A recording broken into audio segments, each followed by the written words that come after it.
Hello friends, ഞാനിത് ഉണ്ടാക്കാൻ പോകുന്നത് ഒരു തുവരേൻ്റെ കറിയാണ്. ഇതാണ് തുവര. ഇത് ഞങ്ങൾ വടകരയിലൊന്നും കിട്ടില്ല, കണ്ണൂർ ഞങ്ങൾ കണ്ണൂർ വാങ്ങിച്ചതാണ്. ഇത് നല്ല ഗുണമുള്ള സാധനമാണ്. ബ്ലഡൊക്കെ വെക്കുന്നതാണ്. പിന്നെ ഒരുവിധം നല്ല നല്ല ഗുണങ്ങളൊക്കെ ഉള്ള സാധനമാണ്. അപ്പം ആദ്യം ഇതിൽ കുറച്ച് വെള്ളം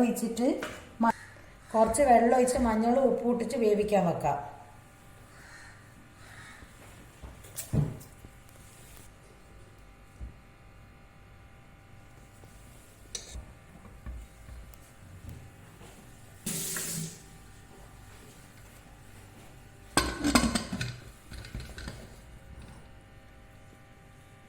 ഇത് നല്ലോണം പുതർത്തി വെക്കണം. ഇത് ഒരു 8 മണിക്കൂറെങ്കിലും പുതരണം, എന്നാലേ ഉള്ളൂ പിന്നെ വേവ്. വെച്ചാൽ നല്ല വേവുള്ള സാധനമാണ്.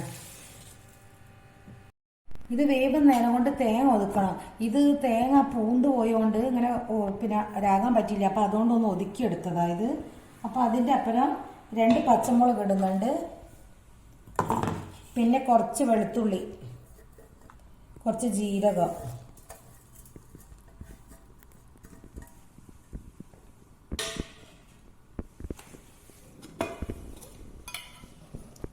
കുറച്ച് മുളക് പൊടി,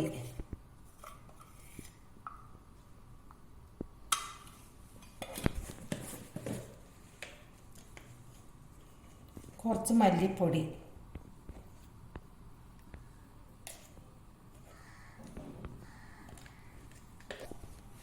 ഒന്ന് ഒതുക്കിയിട്ട് വെക്കാം. ഇത് വേകുമ്പോഴത്തേക്ക് ഇത് ഒതുക്കി വെക്കാം.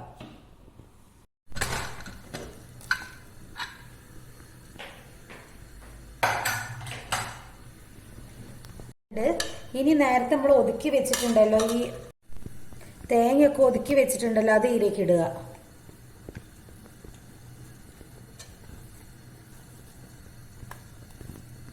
ഇത് നല്ലതാണ്, പക്ഷെ ഇത് ഡൈജസ്റ്റ് ചെയ്യാൻ കുറച്ച് പ്രയാസമുള്ള സാധനമാണ്. പിന്നെ അത് മാത്രമല്ല, ഗ്യാസ് ഫോം ചെയ്യും കഴിച്ചിട്ടുണ്ടെങ്കിൽ. അപ്പം അതുകൊണ്ട് എന്താ വെച്ചാൽ വെളുത്തുള്ളി എന്തായാലും നിർബന്ധമായിട്ട് ഇടണം. ഒന്നില്ലെങ്കിൽ ഈ വെളുത്തുള്ളി ചൊയ ഇഷ്ടപ്പെടാത്തവരാണെങ്കിൽ ഒരു 2 ചുള വെളുത്തുള്ളി എന്തായാലും ഇടണം.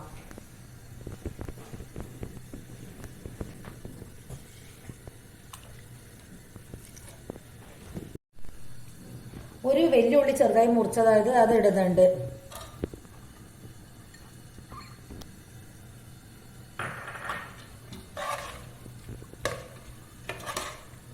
ഇതില്ലേ ഉപ്പേരി പോലെ ആക്കാം, പക്ഷെ ഞങ്ങൾ പുട്ടിനെ കൂട്ടുന്നതുകൊണ്ട് ഞങ്ങളത് കുറച്ച് ചാറാക്കുന്നുണ്ട്. അപ്പോൾ കുറച്ച് വെള്ളം ഒഴിക്കുന്നുണ്ട്, കുറച്ച് ഗ്രേവിയോട് കൂടിയിട്ടാക്കുന്നത്. ഇനി ഇതൊന്ന് തിളക്കട്ടെ. ഇതിൻ്റെ ഉപ്പൊക്കെ നോക്കി നോക്കട്ടെ. കുറച്ചുകൂടി ഉപ്പ് വേണം.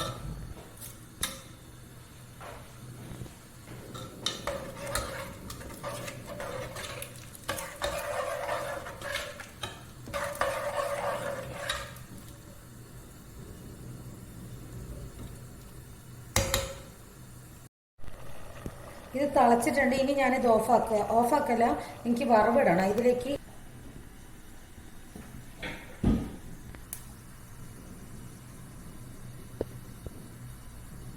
വറവിടാൻ വെച്ചിട്ടുണ്ട്.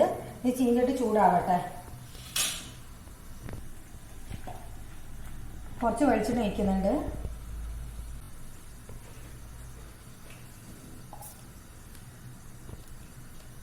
കുറച്ച് കടുക് ഇടാം. കായമുളക് ഇടേണ്ടതാണ്, പക്ഷെ അത് എൻ്റെ അടുത്ത് ഇല്ല, മറന്നു വാങ്ങാൻ.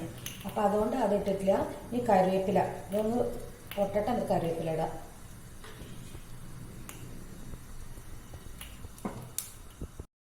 കറിവേപ്പില ഇടുന്നുണ്ട്.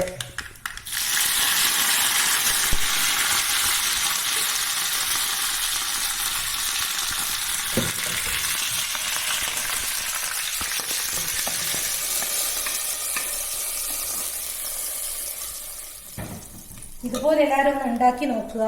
ഇഷ്ടപ്പെട്ട് ലൈക്ക് ചെയ്യുക, കമൻറ്റ് ചെയ്യുക, ഒന്ന് സബ്സ്ക്രൈബ് ചെയ്യുക.